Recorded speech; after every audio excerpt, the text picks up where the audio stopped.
Hello everyone, and welcome to this tutorial video for the OnGridColumnValueChanged event.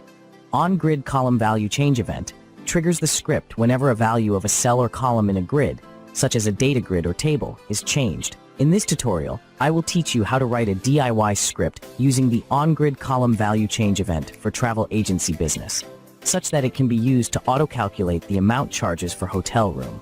The formula for the subtotal amount is equal room rate per night times number of nights times number of rooms and minus the discount. The result of this script would achieve is, whenever the user changed the value in the fields of quantity, price, night, and discount, the amount will follow the formula and change accordingly. Create DIY fields. Now, let's get started with the DIY field first. Before writing the script, we need to create the DIY fields of quantity, unit price, night, and discount within the Sales Invoice module's item fields at the SQL Control Center, such that the quantity represents the number of rooms, the unit price refers to the room rate per night, and the night stands for the number of nights. To add the field, click the Insert button and key in the metadata for each field. And these are the fields that our script will be needed. For the quantity, unit price, night, the data type you can use is float, and the subsize is to specify how many decimal places you want. In here, we set them to be 2, and for their default value, we set them to be 0.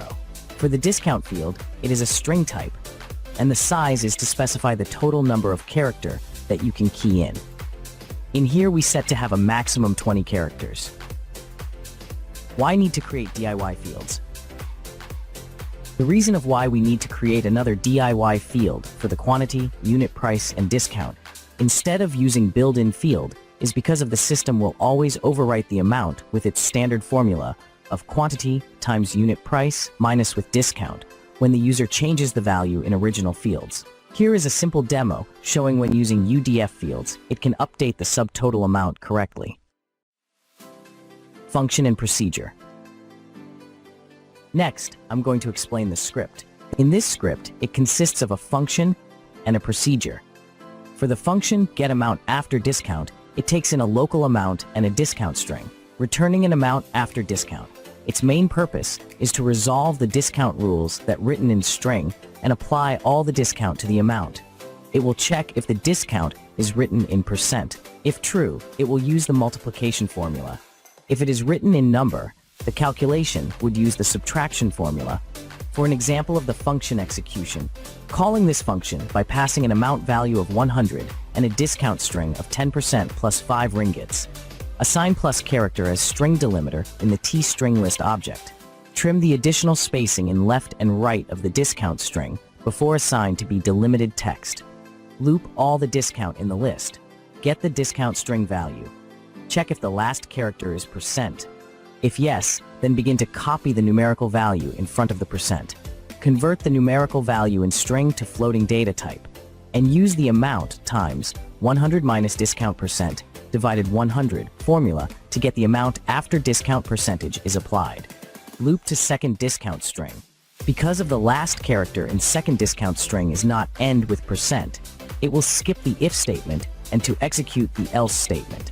For the else statement, it will convert the numerical value in string to floating data type, and use the amount minus discount subtraction formula to get the amount after discount. In the end, return the final amount to the function call. For the procedure, recalculate formula. It is used to process the local amount and cooperate with the getAmountAfterDiscount function to obtain the amount after discount. After obtaining the amount after discount, it will then use to update the fields. For an example of the procedure execution, calling the procedure. Calculate the local amount by multiplying quantity, price, night, and round them to 2 decimal point. Pass the local amount and discount string to the getAmountAfterDiscount function, and round the result returned to the nearest 2 decimal place. Assign the current data set to be editable. Update the original unit price field value to the UDF price. Update the original quantity field value to the UDF quantity. Update the subtotal amount field value to the calculated amount after discount. Same text procedure and editing fields. Before delving into our script execution, here are some additional details. The same text procedure is a case-insensitive string comparison, and the editing field variable is a system variable.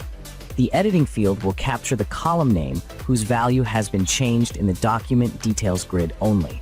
Note that the changes value in the header fields wouldn't be captured into the editing field variable.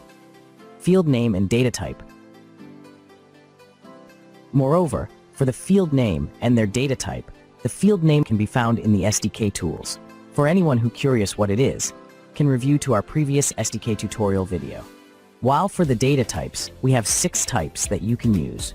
As Boolean, which is specifically used for Boolean type.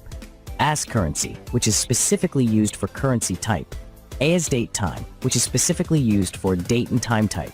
As float, which is specifically used for double type. As string, which is specifically used for string type. And the value, which can be used for any type. Main function.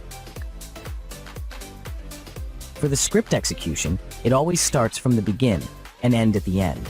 In the beginning of our script execution, an if statement validation would be performed, checking if the edited field name is the item code. If it is true, the script will update the price and quantity in the custom fields to have the value in the original fields before executing the recalculate formula procedure.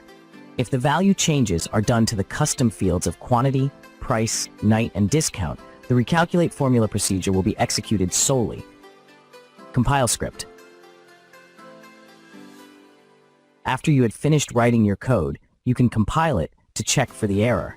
Please note that when you compile the code, you would notice that the editing field and dataset objects appeared to be undefined.